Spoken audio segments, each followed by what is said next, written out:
didn't fire a gun? Innocent. Self-defense. Self-defense. New surveillance video that shows the exact moment MacArthur Johnson, better known as Funny Mike or Goofy Dude that wanted to 22 Savage, allegedly took a man's life outside a Baker, Louisiana convenience store. This ain't no rumors, this ain't no street talk. This is actual footage that the police had during the investigation, and somehow this shit leaked online and been going viral. We talking about a YouTuber with over 6 million subscribers who went from catching a body to making family-friendly content for kids. But here's the crazy part. Most of his fans got no idea about his past. But what's even crazier is how Funny Mike finessed the whole system and walked away from a murder charge that should have put him under the jail. Let me break this whole situation down for y'all, because this story got more twists than a soap opera, and it shows you exactly how the streets and the internet can collide in ways that'll blow your mind.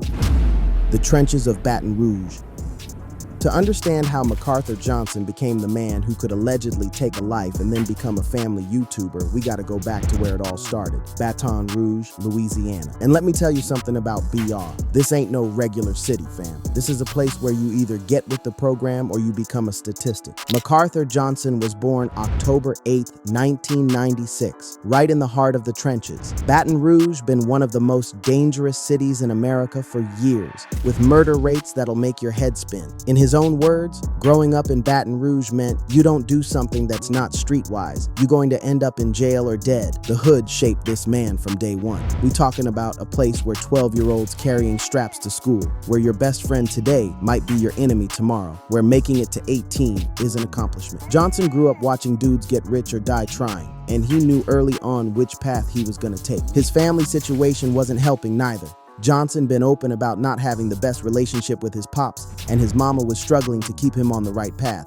But when you in an environment where the dudes with the most respect got the most money and the biggest guns, it's hard to choose the straight and narrow. By the time he was in middle school, Johnson was already getting into trouble. He caught his first cases as a juvenile, fighting, theft, other charges he'd been reluctant to speak on in detail. But here's what he always bragged about. He would burn it out, meaning he'd beat those cases quick and never had to do a long bid. This gave him confidence that the system couldn't touch him.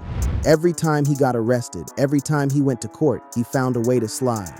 That type of early success in beating cases can make a young dude feel invincible, like he can do whatever he wants and always find a way out. The streets and music collide.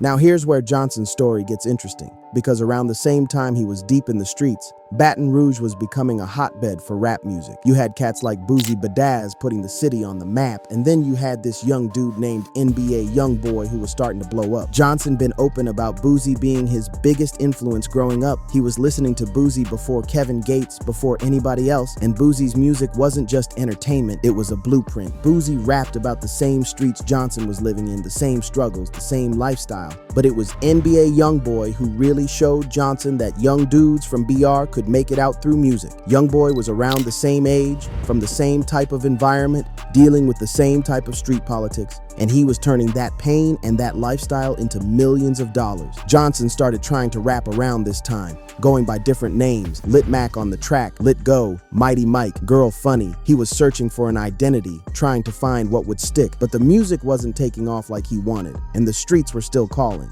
This is when Johnson really got deep into the game. We talking about serious criminal activity, the type of stuff that could put you under the jail if you get caught. But Johnson felt like he had that golden touch. He'd been beating cases since he was young, so why would this be any different? The problem with that type of thinking is that eventually your luck runs out. And for Johnson, that day came on May 3rd, 2016, outside a Baker Boulevard grocery store. The turning point, 22, Savage is born.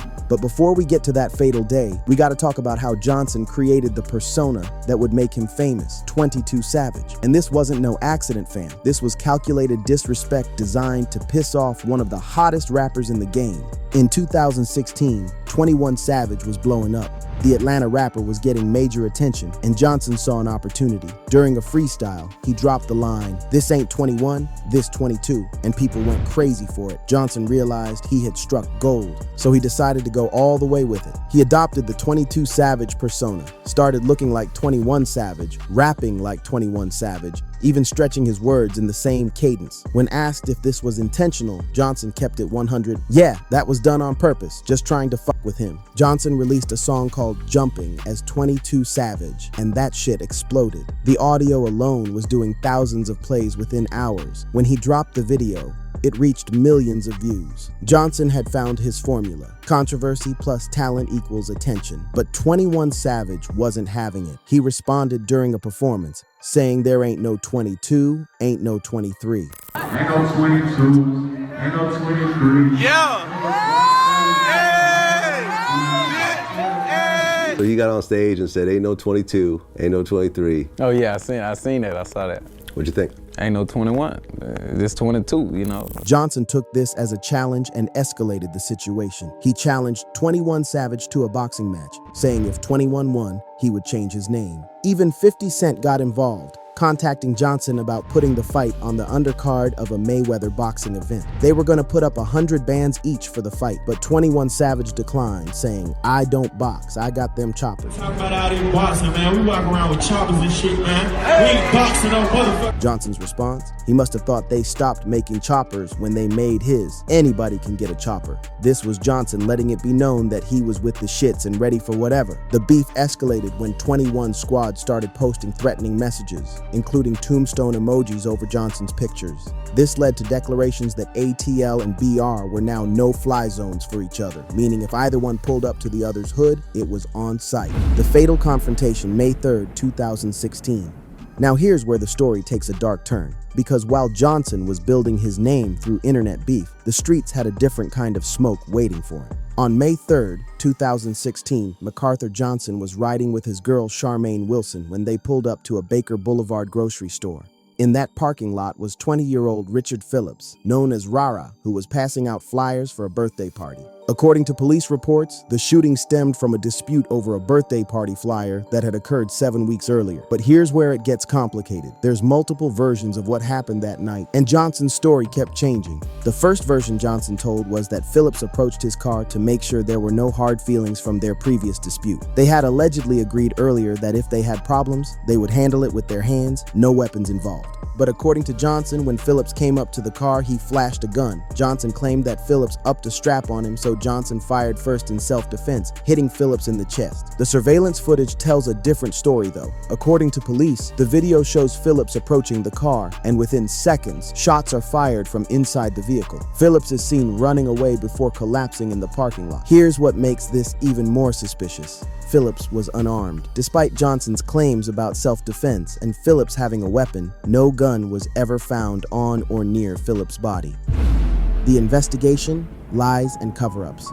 What happened next shows you exactly how Johnson and his crew tried to manipulate the system. Initially, they planned to claim that Phillips was armed and that Johnson acted in self-defense. But when police showed them the surveillance footage, one of Johnson's passengers, Walter Williams Jr., folded and admitted that Phillips didn't have a weapon. Johnson was arrested along with Charmaine Wilson and Walter Williams Jr. He was charged with second-degree murder, illegal use of a weapon, and obstruction of justice.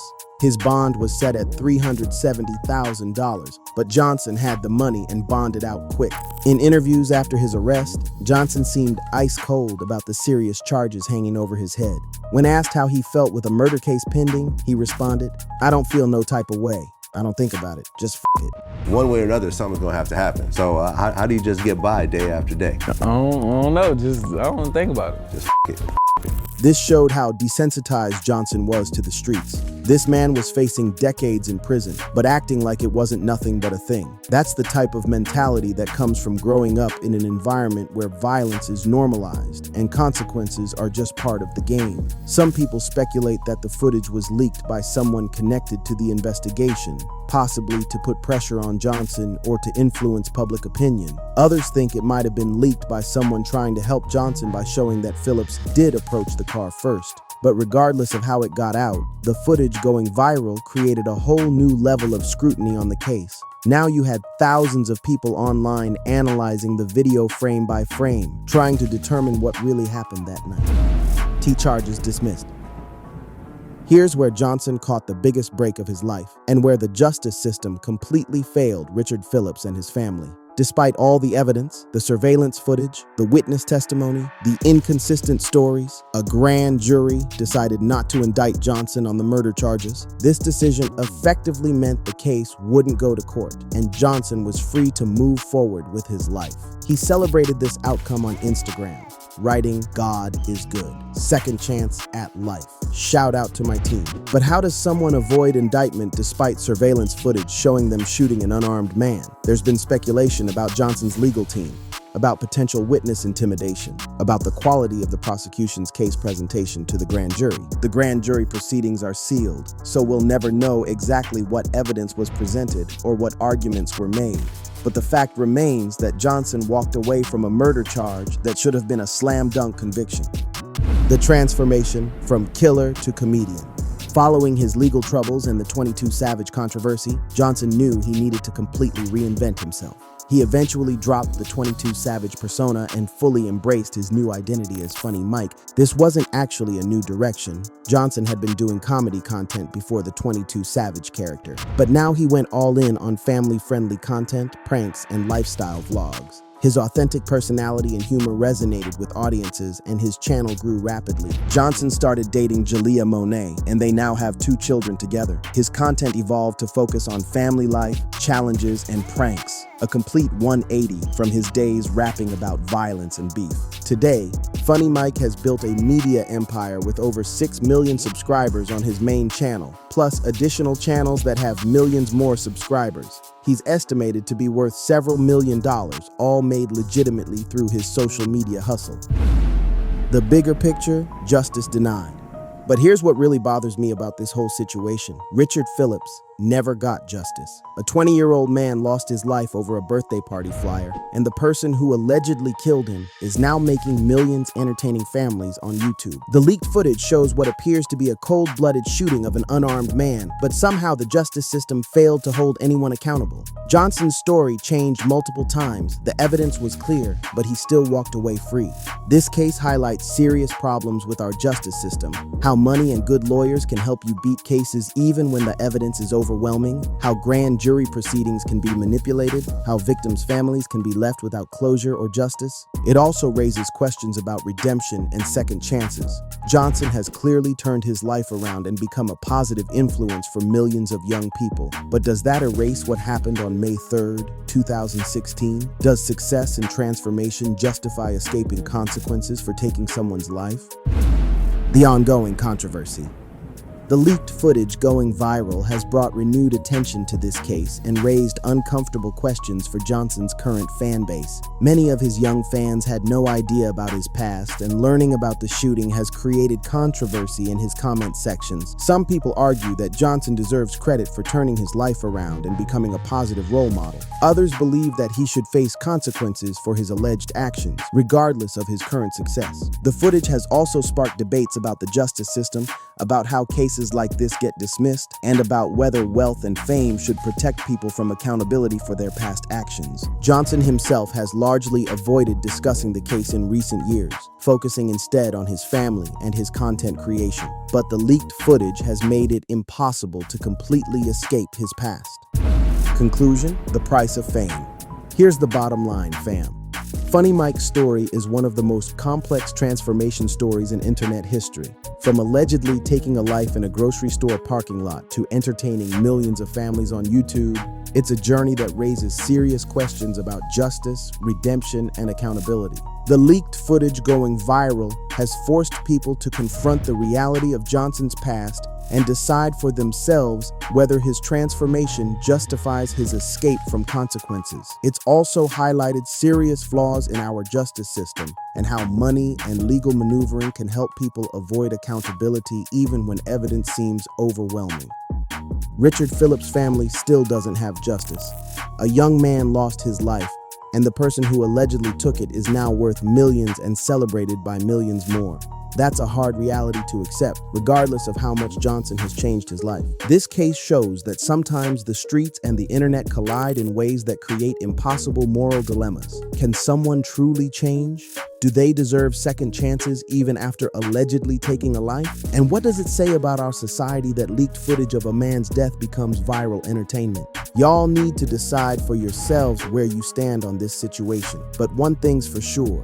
The leaked footage has ensured that Richard Phillips won't be forgotten, and Funny Mike will never completely escape the shadow of May 3rd, 2016. What do y'all think about this whole situation? Can someone truly change after allegedly taking a life? Should success and transformation erase past actions?